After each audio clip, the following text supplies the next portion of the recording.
Hi, friends, and welcome back to the Onyx Storm read along.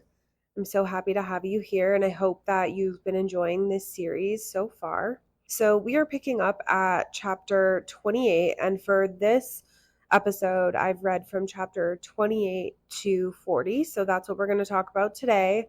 And I'm thinking that I'm going to do just that final read. I think it's 65 chapters and do a final recording. So we're definitely nearing the end, and my gosh, has a lot happened. But before we dive into the book, I want to give a little bit of an update.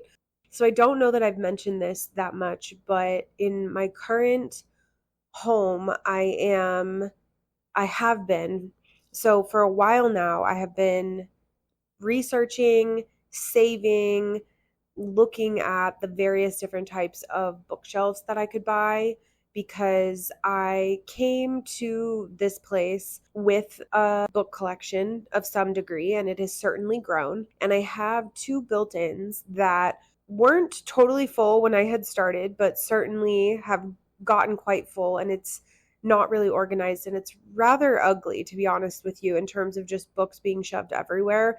And I've essentially outgrown those. They're not fully floor to ceiling. They were just kind of like half wall built-ins. And so I've been doing research for a while, and there's just so many reasons why you could go one way or another, but I decided to go more of the economical route and use gift cards that I've had from a couple of Christmases. And I bought Billy bookshelves from IKEA. It was something that I knew that I could have done from the beginning because I've had these gift cards for a while. And I think part of me wasn't sure that that was the route I wanted to go. I think I wanted to potentially invest into even sturdier, nicer, like real heavy furniture that I could keep for a while. But when you make that kind of decision, you got to be pretty sure about your aesthetic. And I am not the most design centered person. So I just have gone down every rabbit hole you could possibly imagine. But to be honest with you, I've been researching for so long that to have finally decided and just to know that, like, I don't have to shop anymore and that this is just what I have for now. And even if I don't keep them forever, that it's something that I have and it will help with this book overflow problem that I have. It feels really good and I'm very excited about it. So they came today. I've started assembling one. I think I'm going to put like a peel and stick wallpaper in the back on the back panel. So I need to do that before I slide that in. Definitely going to take a couple of weeks for me to get that all together, but I'm really excited. And it just feels like I'm finally settling into a little bit more of what my collection could become. And what's really interesting about this is I was always a reader. Like as a kid, I enjoyed it. And so I always loved having a collection of books. And the first series that I remember buying in full was the series of Unfortunate Events. I did not buy them all at one time, but we committed to it. You know, my parents at the time committed to it with me. And over time, I got all of the books. It's so interesting to look back on when I was a kid, and I remember wanting a book collection. I remember loving seeing books on shelves. I think my mom had, and I actually don't know what happened to them. It was either her or my grandparents had a collection of old school. Oh, it might have actually been my aunt and uncle at their house. They had this little area in their house with like a shelf. And when we'd go there for holidays and stuff, and I would go up in this area, they had Nancy Drew books and like a whole collection of them. Somebody in my life, a relative, had them. And I remember looking at them and just thinking it was just so cool to have just a collection of books. And so that is just something I always wanted. And I had the series of Unfortunate Events that I was able to collect when I was younger, and I had gotten Twilight when I was a little bit older. And then I would just kind of get books here and there. And I kind of fell out of love with reading. It wasn't something that I did that much until COVID. And I probably honestly stopped reading regularly for easily 5 years, if not longer, until COVID. And that was when, I picked up ACOTAR and really got into reading again. And I haven't really stopped. And so now to be able to intentionally buy furniture and to know that I get to have a method to the madness of putting books on the shelves and displaying things I have, it feels really exciting. And I know that, it may be a small thing for some. I know, it's a privilege in relation to others.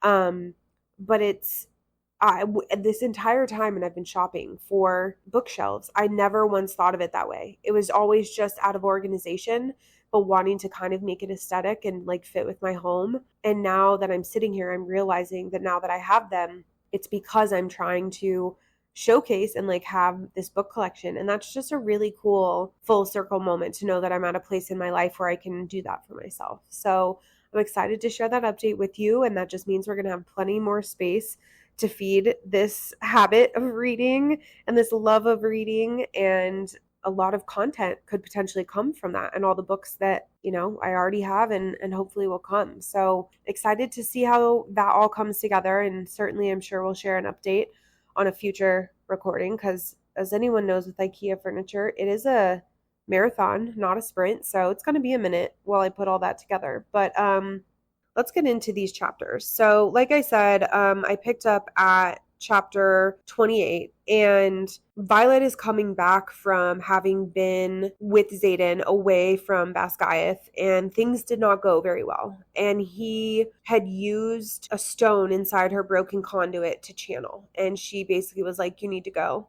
and like, I'll see you in a week or whatever. And by the time that she got back and like started going to class and everything again, more than a week had passed, and like he hadn't come back yet. So she's just trying to go about regular life, but obviously is worried about him. But when she's back in class and like with her friends, because not everybody was there, right? She's telling them about some of what happened and catching everybody up, having their little friend chats, which I always love reading about. I always love when they're sharing information, because not everybody was in the same place or doing the same things.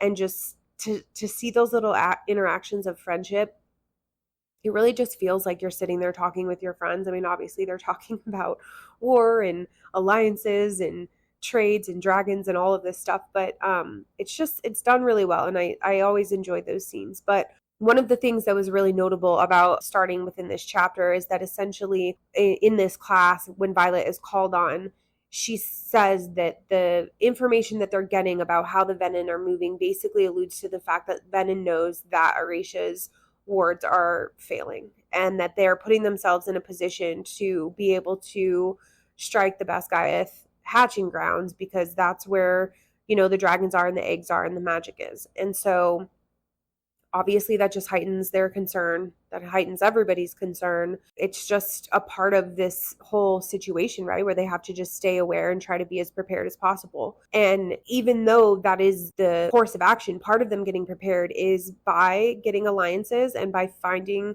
the Irids, which is Andarna's dragon kind, and like trying to basically get them to come and like help with this war, along with any other alliances that they can forge in the lands that are, out there that they haven't been to in a long time or maybe ever visited. And now she's talking about going and searching all of these places, which she is like, quote unquote, allowed to do by the school and by everybody in charge. People are telling her, like her squad mates are telling her, like, if you come back, like if every time you go somewhere to a new land and you come back, it's going to take so much time.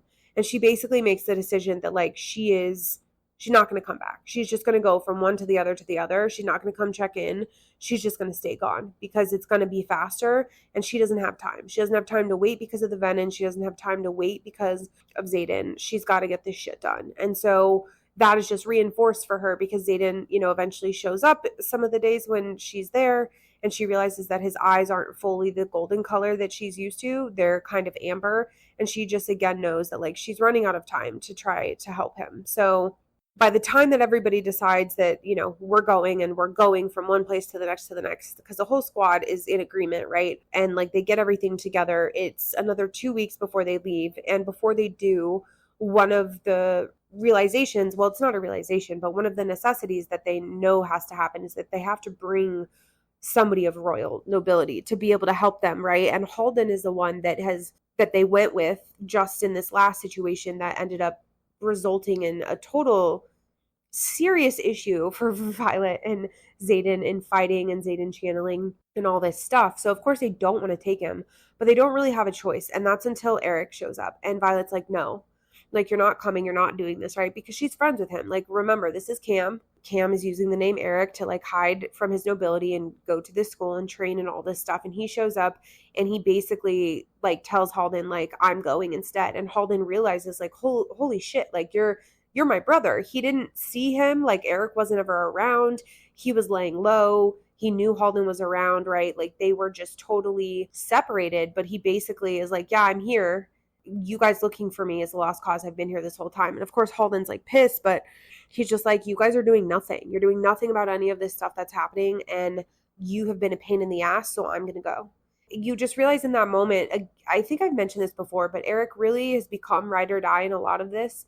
He's not here to mess around. He came because he knew that his family wasn't doing anything about everything that's going on with the Venom, and he committed to the cause, and he's committed from day one. And he just found his people within the squad that Violet and Xaden have had, and he's committed to it. So we just appreciate him for all of that. And so they start to go on their way to go to these places to start to try to find an alliance. So they make their way to the Isle of Dune. And, they have to make a couple stops along the way and all of this stuff. And when they eventually get to Dune and settle in, an entire like platoon was sent to pick them up. And basically they like escort them into this town to wherever the royalty are. And she only brings a few people. She brings Xaden, Eric, Kat, Violet, and Dane go for various different reasons. And when they get up into this temple, Violet ends up seeing this little girl who has silver in her hair. And she ends up having this moment where she's kind of having this out-of-body experience because she's like, no one in her family has the silver in her hair. She was always born with it. So like she never really questioned it. It just kind of was what it was until she's seeing this little girl for the first time on this Isle of Dune in Umbriel. And Xaden even is like, what the hell? And she's like, I don't know. Like, I've never seen anybody else with it before. But before she can go down the road too much of like, having an existential crisis or whatever, they get into the situation where they have to like, prove their worthiness to be there. And this is a common theme that we see happen with all of these visits. They have to barter for something, be successful at a challenge for something. Like, there's always something that they have to do to be able to get these people's time and have conversations with them. And basically they say that like somebody has to fight. And they knew that though. Violet had always brought Xaden to be the one to fight because he's the best warrior. But then part of this ritual is that the people like slice the arm of the people who are going to fight. So Xaden's opponent and Xaden have their arms sliced, right? And that because it's like blood has to be shed as a part of this like ritual or whatever. But then as it goes, Dane ends up getting his arm sliced. Like, this person talking is just like talking, making all these points, whatever. And then like slices Dane's arm, which Violet's already like freaking out about and whatever. And then at the last minute, she gets her arm sliced. And so 3 competitors had already been out, and they just thought that it was a matter of like one of them fighting Xaden, and now they're all fighting. And so her, Xaden, and Dane are all fighting, and it's brutal. I mean, they're all, trying to do their best here, but there's no magic here. So they're fighting, but they at least got to pick their weapon of choice. And Xaden and Dane both were like daggers because that's Violet's best weapon. And she was like, no, like, you guys are better with swords. And they're like, no, daggers. So they basically are going in with a little less of an advantage because they don't have their key weapons, but she has hers. And so they're all fighting, and Dane ends up like getting totally knocked out at some point. And then when Violet basically bests her opponent, her opponent's like, are you sure? And because she's holding a dagger to her throat, and she looks over, and basically Xaden's opponent has him in a compromising position and is going to kill him. And Violet flings her dagger to distract the guy, and his blade falls. And then she ends up getting a dagger back, and Violet demands that her opponent is like yielding, and she won't. And Violet gets so angry that at that time lightning strikes on either side of like the rocks around them, and eventually Violet's opponent yields, and she thinks it's just coincidence because it was kind of like cloudy and stormy and whatever. And you come to find out that Violet's opponent is actually the queen. She says, like, because we've won 2 out of the 3 matches, we deserve your time. And the queen agrees. And so she asks her about, like, how are you able to strike lightning? And Violet's like, that wasn't me. There's no magic here. But basically, the queen is like, I'm not going to fight alongside you, but you can stay. And Violet's like, well, what do you want? And she's like, I want dragons. And she basically is like, I want you to bring me 2 dragons of each breed. And Violet's like, I don't deal in dragons. Like, dragons, they're not our currency. They rule on their own. They don't give in to humans. Like, the last thing that we're going to do is do that. And essentially, they come away with no alliance after all of that. So when they go back to the group, they tell them everything that happened. Violet talks to Mira about her hair, and Mira just says what Violet said, like, your hair just grew in that way. Like, that's what Violet always thought. But it's an interesting tidbit that I wish you don't leave behind so quickly, because they rather quickly get their shit together and then they leave to go to the next place. And I found myself wanting, like, I was like, I know that you're in a rush and I know that you're trying to find these Irids, but how can you drop a bomb like that where you see someone else who, like, that is exactly the type of thing that this author will do. She'll drop that significant nugget, but not make it that significant until a later point. And it's going to come to matter. There's going to be something with it. It's going to tie back into the story. You're just not meant to figure it out right now. And so because of her frustration, whatever, they all leave. And I was just like, no, like, what do you mean? Because you never question. I've never once questioned Violet's hair. I've never questioned why her mom or sister never had it, why her dad never had it. Like, it just never dawned on me. It's like, whatever, shit happens, right? Like, why would it be? It's a defining characteristic of her. It makes her unique. Maybe it has something to do with why she's a little bit weaker. Like, I don't know, but I didn't think anything beyond it. So to see somebody else that has it, and for her to know that it's so specific enough and so much like hers, it's gonna matter. So we don't get to find that out right now, which is rather frustrating, if I say so myself. And they go to where the capital is. I'm going to butcher all of these names, Hedotus or Hedotus, but I'm going to say Hedotus. And when they meet the triumvirate, who is, like, I guess their big head honcho or whatever, you end up seeing his wife too, whose name is Talia, and it's Xaden's mom. Another bomb dropped. Like, what do you mean? Like, I never really thought about her coming back into the picture. But basically they get settled, and Violet's in the room with Xaden, and she doesn't let Xaden's mom see him. She just holds him at bay, and his mom's like, well, can you try to have him come to dinner? And so her and Xaden, just talk and have a conversation. And he just says, like, she was there with us for a while, and I have memories with her, but then she left me there, and she never came back for me. And as they're having this conversation, like, out on one of the balconies or whatever, you see 2 of the boys of the household, like, running out, and Talia, like, goes after them, and you realize that she's their mother. And so it just adds to this layer of, like, she left and she had this other family. We're uncertain of if we like her or not. We're uncertain of exactly where we stand with her, because we don't exactly know everything that had happened. But that Xaden's hurting. And what's the worst of all of it is that, like, Violet's trying to talk to him, and you can just tell that his emotions are at this all-time high. He's so sad, and he's, like, so hurt by this entire thing. Like, he never knew, I don't think, that she was there. He knew she was out there, but who knows? She could have died. Like, anything could have happened. So he probably never really thought much about it in terms of specifically where she would be. So for them to just run into her, and to be now, like, in her house, and her to be married to this important man and have kids in this family, it's just, you can tell he's going through it. And as Violet's talking to him and trying to be like, look, part of what comes out in all of this and all these emotions is obviously this conversation about him and the venom side that's kind of, like, winning out. And he just talks about how, like, I understand why they give in. I understand why they feel like it's like walking on ice. It's so much easier to just walk out there and be unfeeling, and for it to just accept the cold, frozen reality and not feel anything. And Violet's like, I'm always going to make sure that you feel something. I'm never going to let you not. But this is the first time, at least where I really remember significantly having a little bit of a panic, because I'm like, oh, this boy is struggling. Like he's empathizing in a way, right? He's understanding why people choose to channel and to like give in to being Venom. Like he doesn't want to feel all of these things, and you know why, because it's pain and it's grief and it's trauma. But it's just like, man, this is so not the Xaden that we know, and you really start to get nervous about it. So anyway, they end up going to dinner, and it's all of them. It's Kat, it's Mira, Xaden, it's Violet, Riddick is there, Garrick is there, and I think anyone else like Dane or Traeger or Drake, anyone else who's with them. Oh, Eric's at the table.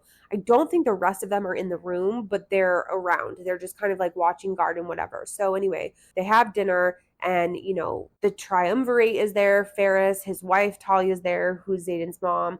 Other people are there, and they basically say like, we know that this isn't your tradition of how you would normally like greet people, and like basically challenge us, right? Because again, every aisle has this like challenge that you have to do to be worthy or whatever. And basically Ty's like, I wanted you all to be comfortable, and he's doing me a favor, and so we're doing things this way, having like this dinner. And they start to conversate and whatever, and it quickly ends up getting to the end of this whole situation, and they bring out dessert, and Ferris makes this remark to the servers like, oh, us four don't have silverware, it must be a mistake, can you go grab some? And it's him, his wife, and two other people at the table, and everyone else has silverware. And Violet basically realizes that something's wrong and looks at Mira and is basically like, don't eat this shit.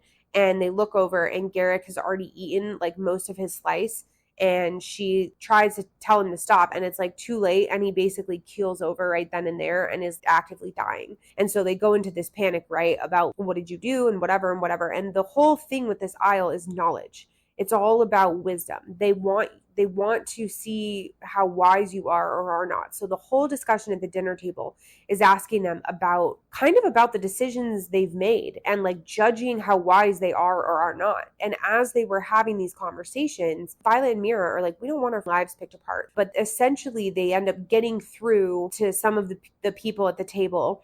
And Ferris makes a remark, well, you've kind of convinced two of three. Like they ended up showing some of their wisdom in certain ways throughout those conversations, to where he's like, you've convinced two of three, but I'm much harder, and basically a harder nut to crack or whatever. And then dessert came out, and then all hell broke loose. Violet's asking, what did you use? What did you use? Whatever. And Talia, she's yelling at Talia, and Talia's like, I didn't do anything. Like I made cake. Like, what do you mean? So let's, backtrack a half second here. They make a comment at the table before dessert comes out. Somebody says like, Talia's been hoarding chocolate for weeks and weeks and weeks. Can we please have the dessert already? I'm not really in the mood for something sweet, because, she was obviously irritated with everything going on at the table. But she's like, I need to know what it is. And out comes chocolate cake, which is Xaden's favorite. And Talia says, like, I know you've grown and it may not be your favorite anymore, but like I tried to make it, and I think I perfected it to get close to what Horatius was like. And he's like, it is still my favorite. And Violet knew that. Like she clocked it from the minute that it walked out the door and the cake was like brought over. And then obviously she knew something was wrong. So a couple of things are happening before all hell breaks loose though. Violet clocks the fact that about the comment of them saying she's been hoarding chocolate for weeks. She knew we were coming. They are getting their information really quickly and really fast, and they knew that we were coming here. And she's like, how would they know? And they realized that other people they visited have shared that information, and because of how long it takes to fly and whatever, that they've gotten the information rather quickly, and they were like preparing for them to show up. But in the moment, Violet's also like, well, if she knew that, she knew Xaden was coming. And so like she tried to, she has this moment where she's like, she's intentionally trying to kill us, right? And so she's yelling at her of like, what's in this cake, whatever. And she's like, what do you mean? Like nothing. And she looks over at Ferris and she's like, what'd you do? And you realize that Talia didn't have anything to do with it. Ferris did. This is his challenge. He's like, you asked me to challenge them, and you wanted to do it in this way in this home, and this is how I'm choosing to do it. And so Garrick is actively dying. But immediately what starts to happen is Talia starts to not feel well and the other people start to not feel well. And what you come to find out is Violet did the same thing. She had this mint that's not mint, and she gifted it to her from one of the packs that Brennan had given her, and said, I want you to have this as a pre-dinner tea. But nobody of her squad was around for pre-dinner tea. She knew their customs and whatever, and knew that they would have tea and knew that the mint would be used. Ferris doesn't clock exactly what's happening, but Violet basically is talking him through it as a bartering tool. She's like, this is what's going to happen, right? You guys are going to start to have tummy aches. You're going to start to vomit. Eventually you're going to throw up blood and you're going to die. And he won't give. He's like, whatever. And even though the people around him start to fall ill, including his own wife. And so as Violet is trying to goad him to be like, tell us what's in the poison, tell us what you use, whatever, as a way of save Garrick, I'll save you, give us the antidote, you'll get yours. He's not budging. He doesn't give a shit, even when he starts to not feel that good. So anyway, everyone start panicking throughout the house. Violet starts to, be like, get my books and this and that and whatever. And they start to try to figure out what ended up, happening. And Violet realizes what it is. They basically end up getting Garrick to be okay. And even still, Ferris is trying to hold strong or whatever until Violet threatens his sons and says, I know that you had those two boys leave the house tonight because you want them to be safe. Well, one of my dragons is there right now watching that house and will burn it down if anything happens to us. And he's like, you're lying. Why would you kill kids? And she basically is like, it doesn't matter. War is war. We're here to protect our people. We need help. I will do whatever it takes. And he eventually gives in. So she gives him the antidote. And so they end up finally getting this alliance and getting their army. And so they know that their army is going to start to make their way back to Erasia. And I think it was some of them will go and the rest of them will come later. So it was ugly. It was not at all great. But what you realize in that dinner, Violet kind of clocked that they were getting information ahead of time or before that they were coming. And one of the things that she ended up realizing, and I can't remember exactly what happened or what comment was made, but Violet ends up realizing it, which is that Talia knew that the rebellion happened. She knew that there was some comment, I think, about someone dying or something, and Talia, they were alerted to the fact that the rebellion happened, and she still never came back for her son. And so when Violet starts to look at her sideways in this dinner and is like, you really are as despicable as I thought that you were kind of person, and then everything starts to unfold, right? Even at one point before the poison had happened, Xaden and her go into a back and forth, and he's like, I watched my father die. You didn't come back.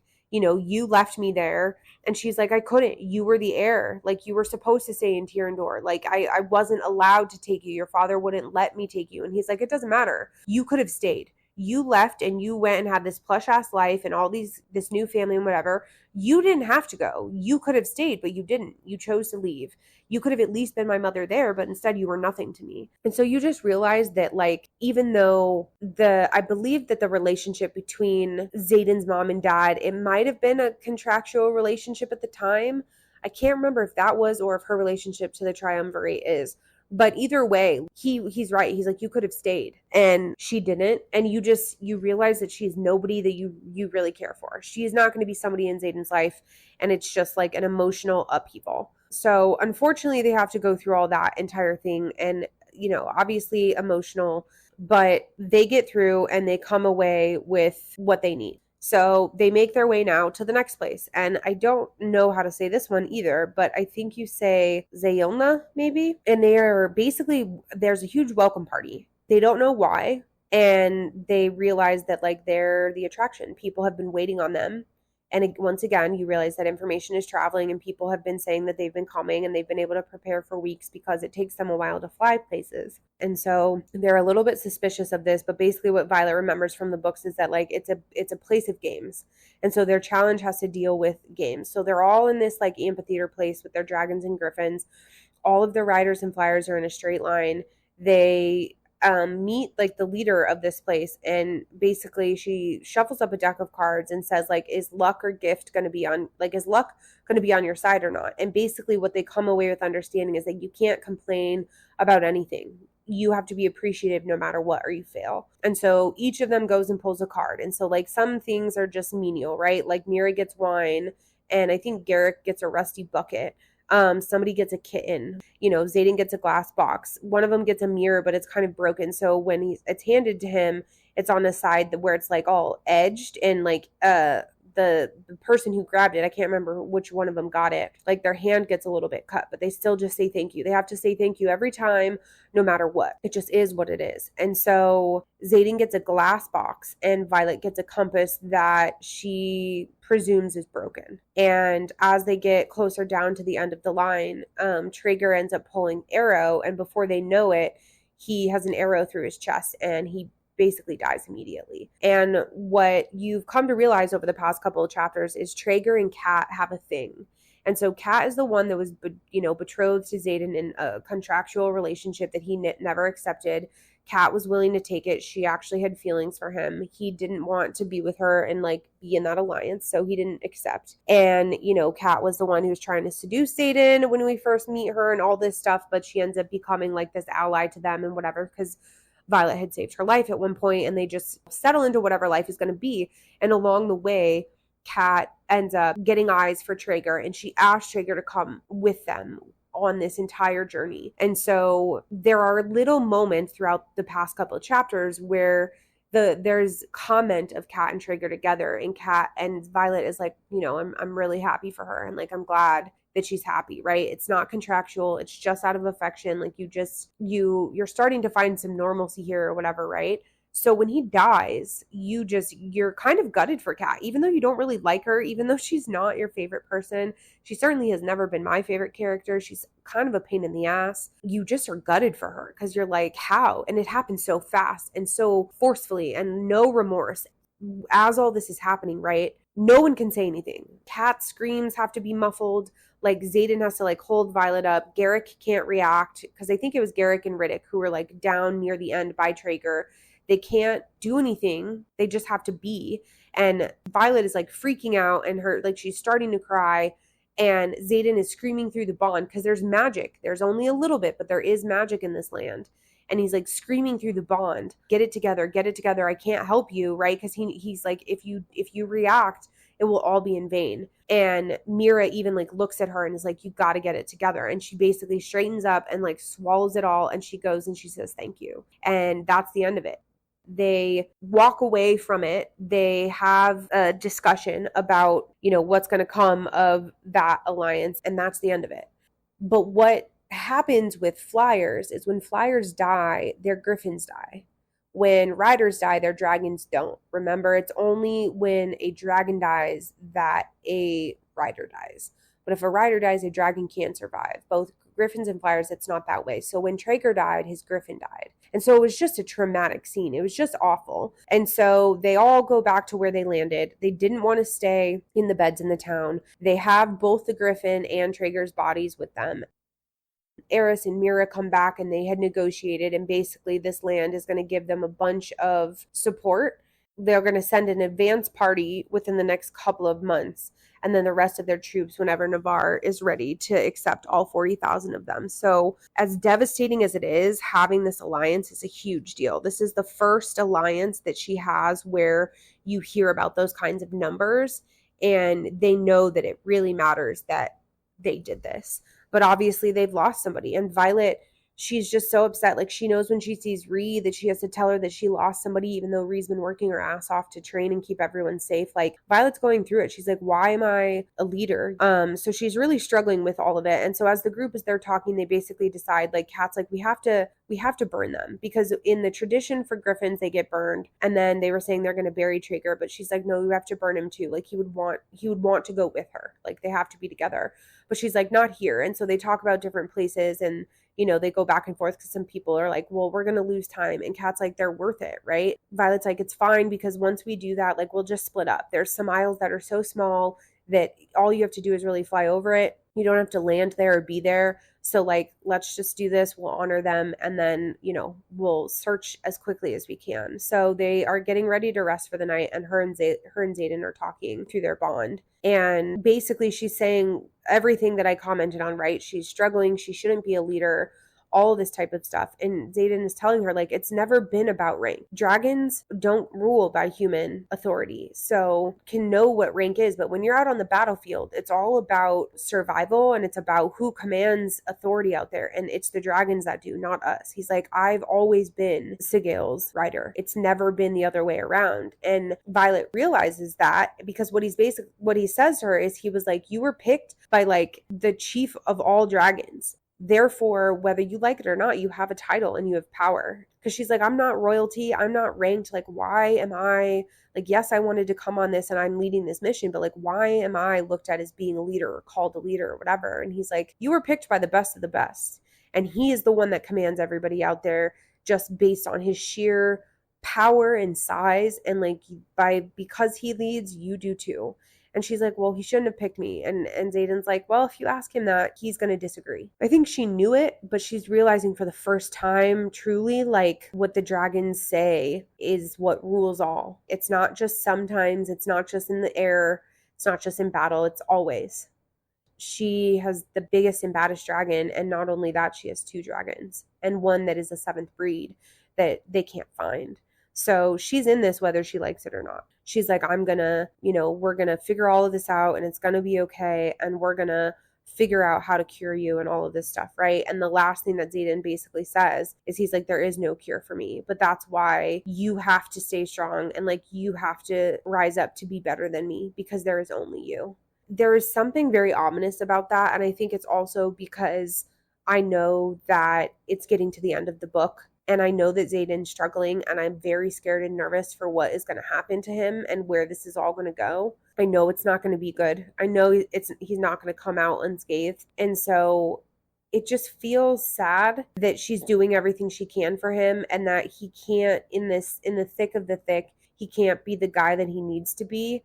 He's a ticking time bomb. He's not this powerful warrior or this reliable soldier. And it's such a jarring shift from what he was in book 1, because Violet is still finding herself. She still is stepping into herself. And Xaden even kind of says, I think it's him in this book, it might have been someone else, but kind of says, like, I think it's in this conversation when they're going to sleep, he's like, I want you to step into your confidence, because I know you can. Like, the only thing that's holding you back from being great is your own belief in your own ability. I already know that you're great. Taryn knows that you're great. He picked you. You have this ability to command, whether it's through Taryn or not. And the only thing holding you back is yourself. And like, you have to be better than me, right? Like, you have to rise to the occasion and even be more than I could ever be. You just know that it's ominous and something rough is coming. They're not going to get out of this unscathed. I don't know how this is going to go and how it's all going to unfold, but I know it's not good. And right now, they at least have this alliance with Xaden's mom and that land. And then, this last isle that they went to, they're going to get really big troops. So I think it's going to really unfold quickly in these last 20 plus chapters, right? I think they're going to come across Indarnish dragons. I think that they're going to uncover a lot of information during that exchange. I think they're going to race back and see whatever it is that they see of Erasia. They're either going to get there right before the Venendue or as the Venendue, and all hell's going to break loose. And I think it's going to end on a huge cliffhanger in the middle of all the things and the worst of the worst. And we're going to have to wait it out. And I know that it's an ending that people were unhappy with and really on edge about, and I have to kind of prepare myself for it. But I know I'm not going to be, because I already am just ready to keep reading and figure out what's going on with these Irids first. And I know I can already see it right now. I'm going to be just like everyone else, where I get so sucked into the story, I'm going to get caught up, and that last page is going to come and I'm not going to be ready for it. The last thing that I'll say is that I've mentioned before that it really just feels like you're in the center of the story. You can feel all of the emotions as you go, and you really feel like you are just feeling what these characters are feeling. But what I will say the most about this book, and especially this second half, is that Violet and Xaden have such an emotional situation happening right now that it's almost like you feel her being desperate to find Irids and to save Erasia and to find an answer for Xaden, because she thinks they're both one and the same, finding the Irids and finding a cure. Also, you know that she's so concerned about him and that he's slipping away, and that he's just trying to do what he can to be the best that he can for her, but that he's accepting the fact that he's not going to be cured. And he's watching her be in denial about this, right? And that's all just starting to really come to a head into this reality of all of that being realized by me as a reader. And it just is a different kind of emotion. It's not just this tension. It's not just this stress of the war and the situation. It's a different type of feeling. And I think that's what even makes me more unprepared to go into the rest of this book, but also excited to find out what happens and to read it. It's a really tense time. I'm both scared, but excited to see what happens. So I thank you all for being here and following along. Excited to finish out this story. Again, I thank you all so much for listening to me ramble on and just share my thoughts. I talk a lot about how I'm not trying to summarize exactly everything that I'm reading. I'm just trying to give you reactions to it. I know it's kind of a bit of both because I have to have notes and kind of remember certain points to really make sure that you're following along with my stream of thought and consciousness, and that you're understanding why I'm making the comments that I'm making, right? And so I have to kind of tell the story as we go.